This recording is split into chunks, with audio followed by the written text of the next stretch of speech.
En esta ocasión nos adentramos en un misterio que heló la sangre de toda una comunidad en plena Navidad.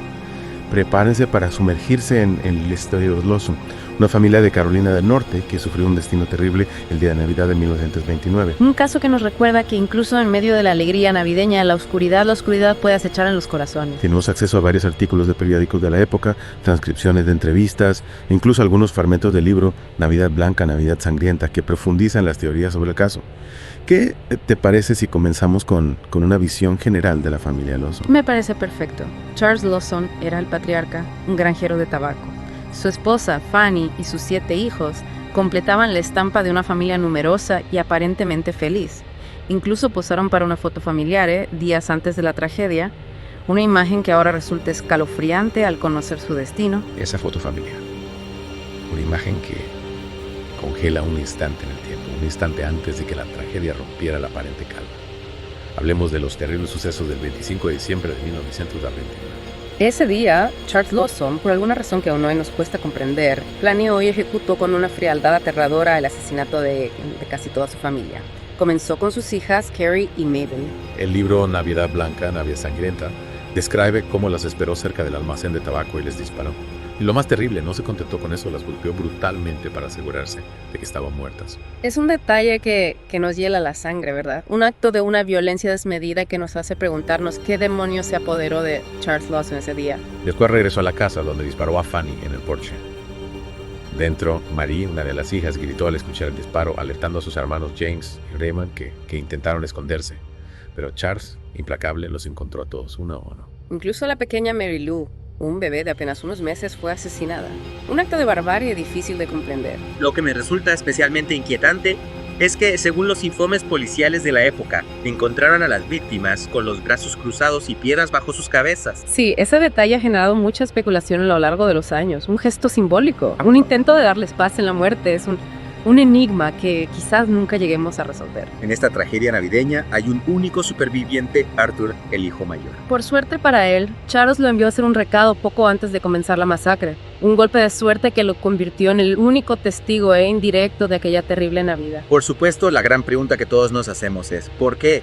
¿Qué pudo llevar a Charles Lawson a cometer semejante atrocidad contra su propia familia? Ahí reside el misterio, en la falta de un móvil claro.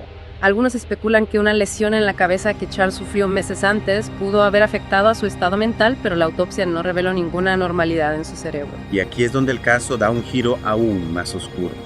Años después empezaron a circular rumores sobre un posible abuso sexual de Charles hacia su hija Marie. El libro Navidad Blanca, Navidad Sangrienta, basándose en fuentes anónimas, explora esta teoría.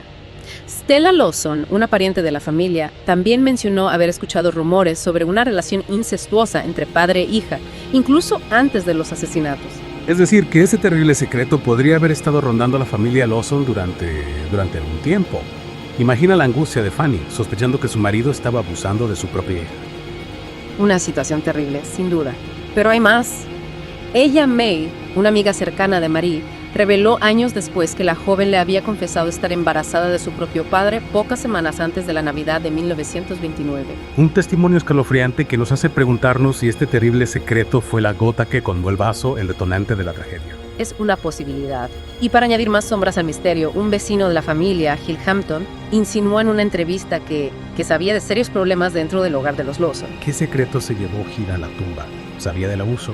¿Podría haber hecho algo para evitar la tragedia? Son preguntas que nos invitan a sumergirnos en el lado más oscuro de este misterio familiar. Es cierto, tantas preguntas sin respuesta. Y precisamente este silencio en torno a ciertos temas tan comunes en la época, pudo haber contribuido a la tragedia. Exacto. En 1929 el abuso sexual era un tema tabú, silenciado por la vergüenza y el miedo. Es muy probable que muchas personas supieran o sospecharan lo que ocurría en casa de los Lawson, pero callaran por miedo a las consecuencias. Esa cultura del silencio pudo haber sido un cómplice invisible de esta tragedia. ¿Qué opinas? Si Fanny hubiera tenido apoyo para denunciar el abuso, si María hubiera sentido que podía hablar sin ser juzgada, podría haber sido diferente la historia. Sin duda es una pregunta que nos invita a reflexionar sobre las estructuras sociales de la época y cómo estas podían perpetuar la violencia y el abuso. Es importante recordar que la tragedia de los Lawson no ocurrió en un vacío. El contexto social, las normas culturales, las creencias de la época, Todo influye en cómo se desarrollan los acontecimientos. Totalmente. Y si analizamos el pasado, podemos aprender y construir un presente donde las víctimas se sientan seguras para alzar la voz. Volviendo al caso, hay otro elemento que me parece especialmente perturbador. La decisión de Marion Lawson, el hermano de Charles, de convertir la casa en una atracción turística. Un acto que roza lo macabro, ¿verdad? No solo eso, sino que además se exhibieron objetos personales de las víctimas, incluyendo el pastel de Navidad que Mary había horneado. Un pastel del que los visitantes tomaban pasas como recuerdo. Me cuesta comprender la fascinación por lo siniestro, el morbo que lleva a la gente a actuar de esa manera. Es un reflejo de una sociedad que a veces parece deleitarse con el dolor ajeno. Este caso, como muchos otros crímenes de la época, se convirtió en un espectáculo mediático. Los periódicos sensacionalistas de la época, según los artículos que nos enviaste, no dudaron en publicar detalles escabrosos, alimentando la curiosidad morbosa del público. Una dinámica que, por desgracia, se repite a menudo. La tragedia convertida en entretenimiento, el dolor ajeno como objeto de consumo. Y por supuesto, no podemos olvidar la balada El asesinato de la familia Lawson, de los Stanley Brothers. Cierto, la música también jugó un papel importante en la construcción de la narrativa en torno a este caso. ¿Crees que la canción contribuyó a mitificar la figura de Charles Lawson? Es posible. La música, como el cine o la literatura, puede ser una poderosa herramienta para narrar historias, pero también para distorsionar la realidad, para crear una imagen romántica o idealizada de los acontecimientos. En este caso, la balada de los Stanley Brothers podría haber contribuido a perpetuar la imagen de Charles Lawson como un hombre atormentado, víctima de sus propios demonios, en lugar de un asesino a sangre fría. Es un riesgo que se corre cuando se utiliza el arte para contar historias reales. La línea entre la realidad y la ficción a veces se difumina. Lo importante es no perder de vista el trasfondo de la tragedia, el dolor de las víctimas. Exacto. Detrás de la leyenda de la canción de la atracción turística, ¿hay una historia real de dolor, de pérdida, de vidas truncadas por la violencia? Es fundamental recordarlo. Y mientras reflexionamos sobre la complejidad del caso Lawson, no podemos evitar preguntarnos qué podemos aprender de esta tragedia, cómo podemos construir un futuro donde la violencia no tenga cabida en el seno familiar. Preguntas difíciles pero necesarias. Quizás la respuesta se encuentra en la búsqueda incansable de la verdad, en la valentía de alzar la voz contra la injusticia, en la construcción de una sociedad donde las familias sean espacios seguros y llenos de amor. Es un camino largo y complejo, sí, pero creo que la historia de los Lawson nos recuerda que incluso en los momentos más oscuros siempre hay espacio para la esperanza, para la reflexión, para el cambio. Coincido contigo. A veces la búsqueda de respuestas nos lleva a más preguntas como en este caso. Y aunque no podamos desentrañar completamente el misterio que rodea a Charles Lawson, sí podemos aprender de la tragedia a usarla como un espejo para analizar nuestras propias realidades. Es cierto. Y este caso en particular nos invita a reflexionar sobre muchos temas. La violencia, la culpa, el silencio. Cómo podemos romper los ciclos de abuso. Cómo podemos crear un mundo donde las familias sean espacios seguros y llenos de amor. Son preguntas que cada uno de nosotros debe responder desde su propia experiencia. Por un lado, la tragedia de los Lawson nos recuerda la importancia de estar atentos a las señales de hablar abiertamente sobre temas difíciles como el abuso de construir una sociedad donde las víctimas puedan pedir ayuda sin miedo a ser juzgadas o silenciadas.